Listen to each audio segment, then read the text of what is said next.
Kobbie Mainoo has said that Erik Ten Hag failed to make the 2023-24 season a success for Manchester United, despite winning the FA Cup.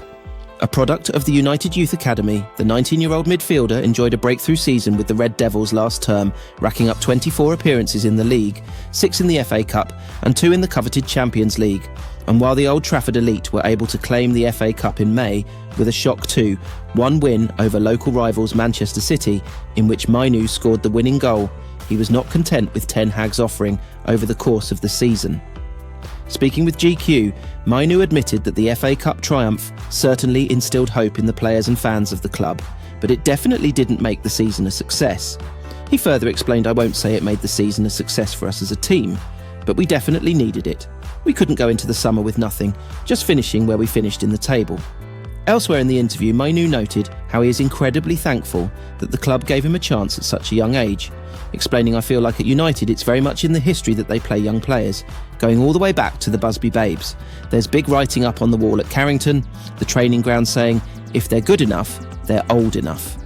The midfield maestro, who was also a staple part of Gareth Southgate's England side at Euro 2024, also explained that nobody expected the Red Devils to win the FA Cup against Premier League champion City. He added, "I remember just the feeling around it was like no one expects us to win. They've just written us off. I used that as motivation." While winning the FA Cup is a huge achievement in itself, nonetheless beating Pep Guardiola's Citizens in the final, United suffered a lacklustre Premier League campaign across 2023-24. With a record of the 18th of June 14 to show for their endeavours, United finished a record low 8th in the Premier League standings, with a wealth of concern pertaining to if Ten Hag was the right man for the job.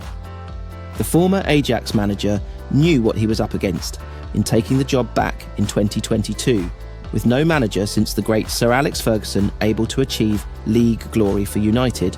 David Moyes, Louis van Gaal, Jose Mourinho and Ole Gunnar Solskjaer had all tried and failed to bring feel-good fever back to Old Trafford, and Ten Hag's stint with the club ended in bitter fashion earlier this month.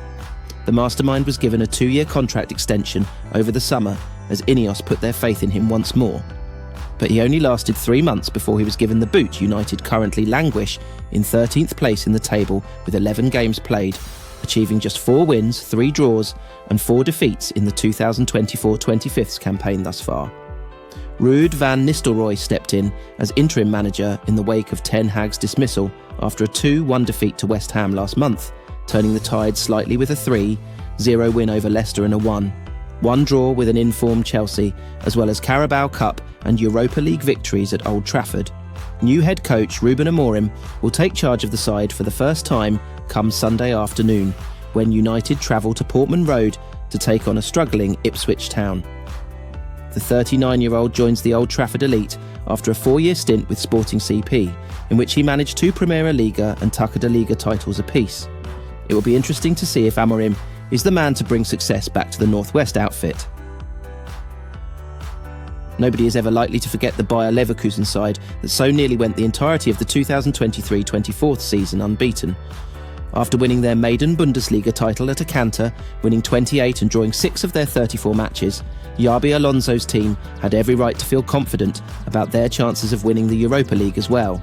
However, a hat-trick from Ademola Lookman sentenced them to their first defeat of the season in their penultimate game of it, securing Atalanta their first ever European trophy. Despite that crushing blow in Dublin, Leverkusen responded 3 days later by beating FC Kaiserslautern 1-0 in the DFB Pokal final, meaning they ended the season with 43 victories and 2 trophies to their name. Alonso had suddenly become the most coveted coach in Europe. Leverkusen's success across all fronts last season was a team effort. Countless players produced the season of their careers, reflected by the fact 5 of them got into double figures for goals. One member of that quintet was former Manchester City Academy product Jeremy Frimpong, who scored 14 goals across all competitions. Only Florian Wirtz 18 and Victor Boniface 21 scored more than him. Arriving at Leverkusen from Celtic in January 2021, having played almost all of his senior football as a right-back, the prospect of getting into double figures in a single season must never have crossed the Netherlands international's mind. However, he was moulded into an attack-minded wing-back by Alonso.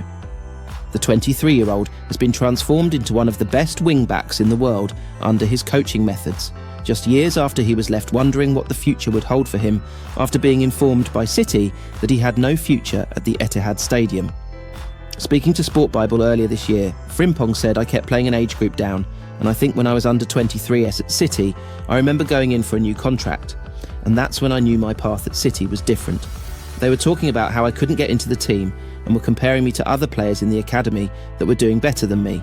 I thought, yeah, I clearly don't have a future here, so I've got to take a different step.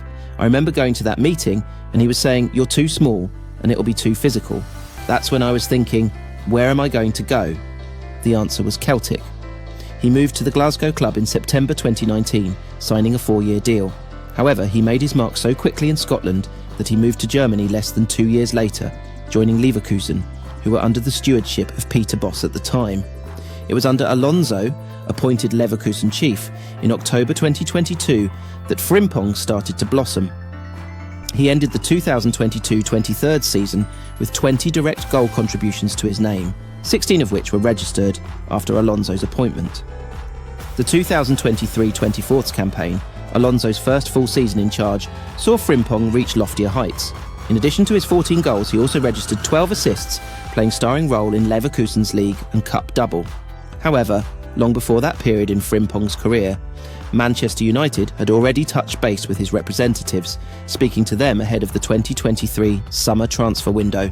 United, as Frimpong's outstanding 2023-24 campaign unfolded, kept tabs on him and mulled over the prospect of moving for him in the 2024 summer window.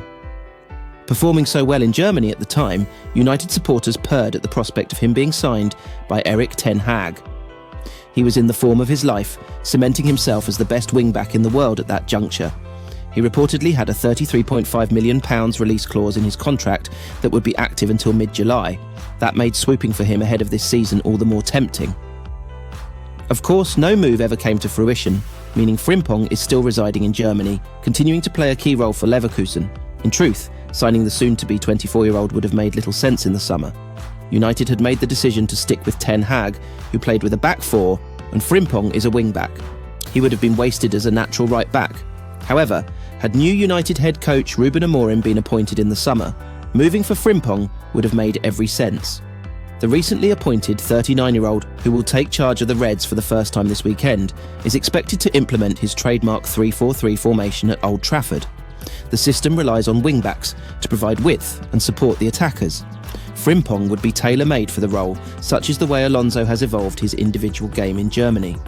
Not the strongest or most convincing defensively, he is much better when attacking, hence his tally of 26 direct goal contributions last season. When he goes forward, the right-sided centre-back slides across to cover any big gaps he leaves exposed.